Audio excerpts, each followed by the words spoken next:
Ok, Francesco, scusami, sono sì. Tiziana. Ciao Eh, Tiziana, per la- buongiorno. per l'adesione, riprendendo quello che ha detto adesso Daniele, per chi vuole da cittadino aderire e supportare le attività del coordinamento di Rete L'abuso, cosa può fare? Se puoi Beh, spiegare questo. dipende in che forma si vuole fare, nel senso, ecco, se è in forma di sostegno economico, se è in forma di collaborazione e via dicendo, ecco, può scrivere, chiamare la rete, per il coordinamento. C'è una email che è, se non ricordo male, vittime e famiglie. Cristina, correggimi, aiuto. Adesso la cerco. No, comunque ne facciamo una, l'altro giorno te l'ho chiesto, non avevi tempo, facciamo prima, la do io. Coordinamento @retedabuso.org. Non è ancora fatta, chiusa la riunione, la faccio così. Ecco, questo può essere l'indirizzo generico, diciamo, del coordinamento, ecco, al quale poter scrivere. Sì, io ci terrei a precisare che il gruppo familiari rimane chiuso a eventuali familiari, mentre cittadini che in qualche modo benvengano, vogliano collaborare, unirsi alla causa, eccetera, possono assolutamente farlo, non nel gruppo ristretto dei familiari, perché deve essere comunque garantita questa specificità. Sì, sì, Solo questo questo, certamente, solo assolutamente, questo. non avevo pensato. No, sono contento. Allora, ho fatto un disastro Quindi, con la diretta, non siamo andati in diretta, ma c'è tutto il filmato registrato, meno male. Non so perché non sia andato in diretta quindi i YouTube. genitori sono Claudia di Repubblica. Ciao a tutti e grazie. I genitori che volessero farsi avanti, quindi possono mandare una mail a questo indirizzo che avete appena indicato. Sì. Esatto. Già più o meno quanti genitori fanno parte di questo coordinamento che è comunque neonato, mi sembra di capire, quindi magari... Allora, a parte questa piccola minoranza che è che ha potuto o ha voluto essere presente oggi, siamo circa qualche decina, Ok. saremo quasi 30, credo. Sì. Mm. Poi ci sono altre famiglie alle quali abbiamo chiesto al momento, sono un Sì, attimo poi riservate.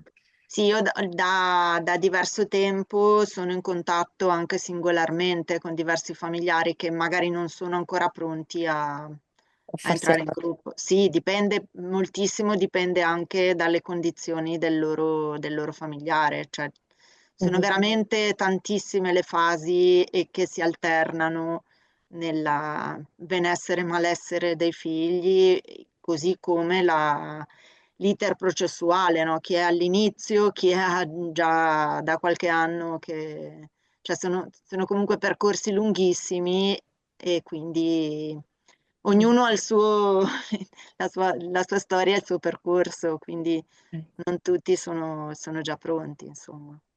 Non ha un nome questo coordinamento, cioè rientra sempre dentro la rete l'abuso, non ha un No, no, suo... coordinamento è proprio un coordinamento, cioè è una sezione della rete. Ok, una sezione Coordinamento della... famiglie sopravvissuti. Il nome è questo.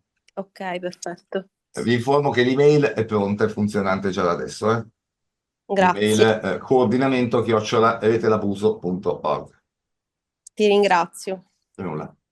Posso chiedere qualcosa? Sono Alexandria Sage con Agence France Presse qui a Roma. Prego Alessandra, Buongiorno, prego. buongiorno. Potete, prima cosa, confermare che, come avete, penso, detto, questo è il primo gruppo di questo tipo che avete mai avuto in Italia? Non ci sono altre, Guarda che vero? io sappia neanche, cioè ho fatto un po' di ricerca, come sapete, Rete Labuso è fondatrice di ICA Global e siamo a livello mondiale, nel senso siamo in 34 paesi. Non c'è molto in giro, ecco, non ho rilevato iniziative del genere, neanche all'estero. Ok, neanche all'estero. Ok, e l'altra cosa, Claudia, penso, ha parlato di questo trasparenza o piuttosto la mancanza di trasparenza e ha parlato con il Papa con questo.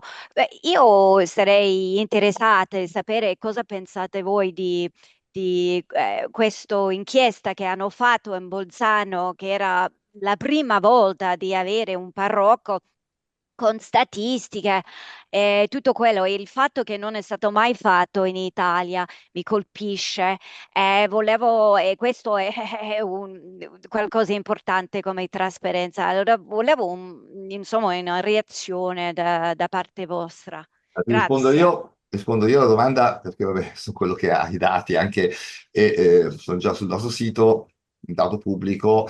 Andiamo a vedere il Triveneto, che non è Bolzano solo, tuttavia Bolzano in 60 anni dava, se non ricordo male, una trentina di sacerdoti abusatori. Bene, noi in solo 15 anni nel Triveneto, secondo il nostro Abus Tracker, che è un sistema in tempo reale dove inseriamo sacerdoti e vittime con condanne definitive, noi contiamo, quindi solo quelli in via definitiva, 232 sopravvissuti, cioè vittime, di cui 46 sacerdoti più 3 laici sono colpevoli. 3 laici, quando inseriamo laici, sono laici, esempio, scout, catechismo e forme del genere. Il dato è questo, ma potrebbe essere anche coerente, questo non lo so. Il dato che ha stupito moltissimo è il fatto delle vittime donne, che è un'anomalia assoluta, va controcorrente ai dati di tutto il mondo. E un'altra cosa curiosa, beh, certo che Bolzano è una goccia del mare, più di 200 diocesi in Italia, ci si chiede anche che senso ha che una sola diocesi abbia fatto questa cosa, ci si domanda anche come mai insomma, la CEI non abbia fatto una cosa più generale, perché ricordiamo che la CEI è partita nella prima conferenza stampa, il cardinale Zuppi nella presentazione parlò di più di 600 casi presso la CDF che avrebbero esaminato sotto forma di commissione d'inchiesta. Lui dice indipendente, ma poco indipendente era.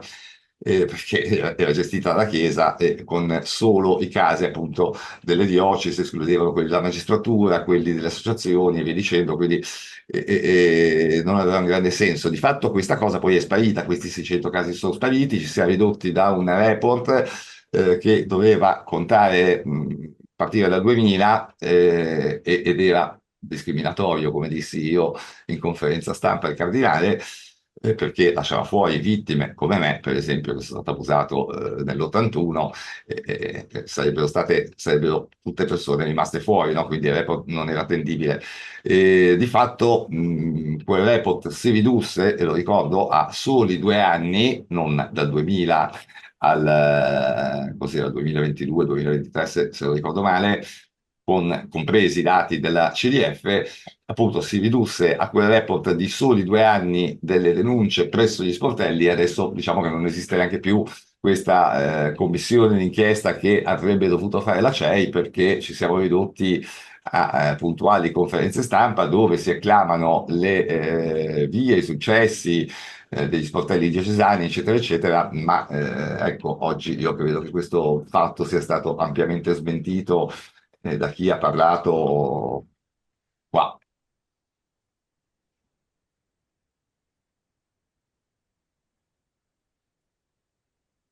Prego? Sì, posso? Sì. Sì, sono Ciao Andrea. Andrea Gianni del Giorno, buongiorno a tutti.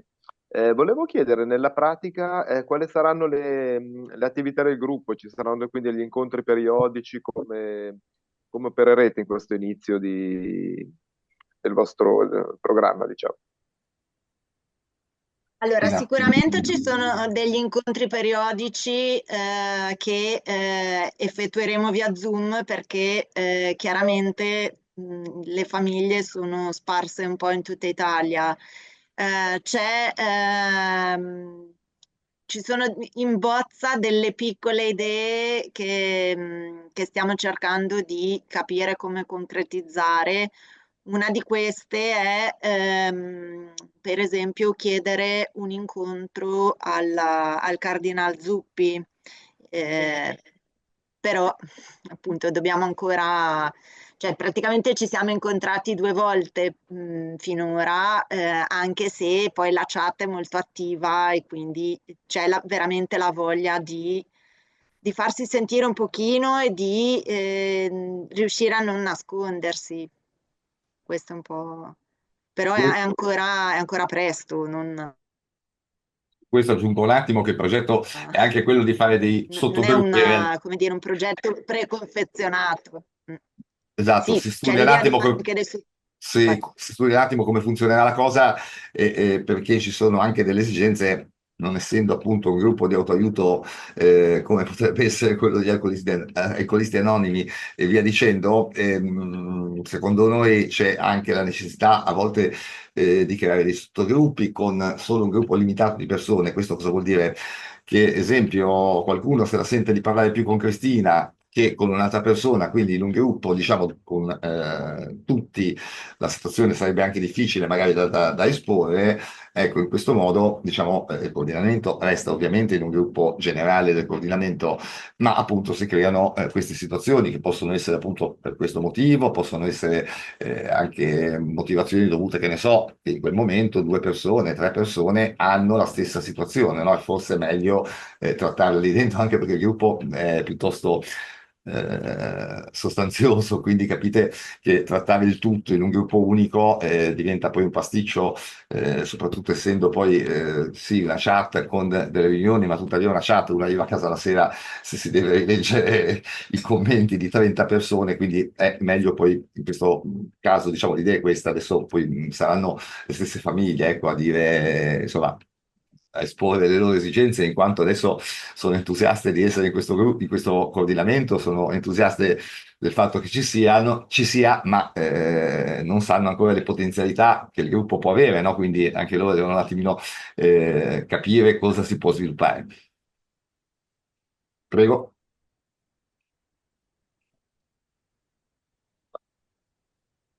C'è ancora qualcuno che vuole parlare?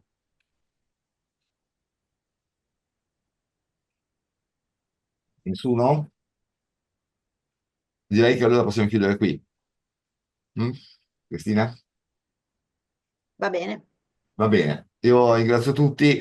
Non è andata in diretta, adesso il tempo di scaricarla e la ripubblico. Poi c'è anche la versione integrale della registrazione di Zoom, se qualcuno volesse solo quella. Vi manderò appunto poi un link invece del filmato generale pubblicato. Ancora grazie a tutti, direi che chiudo qua. Grazie. A voi. Grazie. Grazie a tutti. Grazie a voi, buona giornata ancora. Ciao, ciao a tutti. Ciao a tutti, ciao ciao ciao. Ciao ciao. Ciao.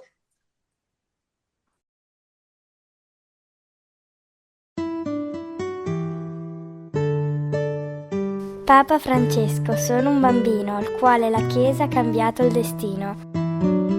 Quel sacerdote già segnalato non lo avevate mai denunciato. Lo avete nascosto in continuo spostato e con voi complici così ha continuato.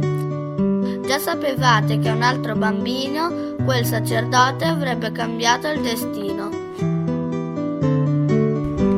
La Chiesa Cattolica ad oggi non ha ancora attuato alcun provvedimento concreto per la tutela dei minori. Prima di affidare tuo figlio alle cure del clero, chiedi referenze sulla parrocchia e su coloro che si occuperanno di lui.